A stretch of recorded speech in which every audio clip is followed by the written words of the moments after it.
Well, happening in less than 90 minutes. It's sentencing day for a man who killed his girlfriend's infant son because the baby wouldn't stop crying while he played a video game. Kevin King was ordered a deal of 20 years in prison for manslaughter in return for his guilty plea. And Pat Bailey joins us live now at the Washington County Courthouse in Fort Edward. Pat? Yeah, Liz, it's certainly expected to be quite an emotional day here in Washington County in the courtroom later on this afternoon.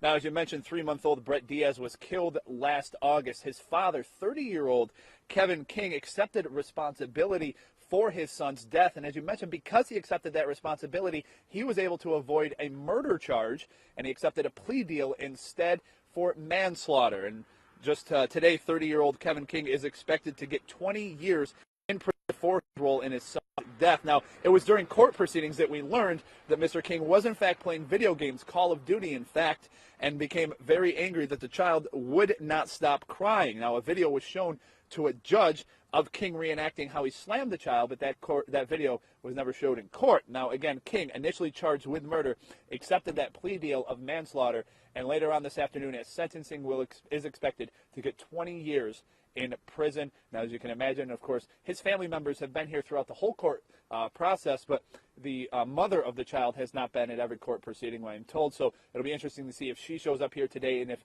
she gives a victim impact speech, is something very common, of course, in a sentencing. And we'll see if Mr. King himself takes to the podium to say anything at all before or after he is sentenced. So we'll, of course, monitor that. He's expected to be sentenced here at 1:30 Washington County Court. We'll have everything for you coming up tonight at 5 and 6. But for now, we are live in Washington County. Pat Bailey, CBS 6 News.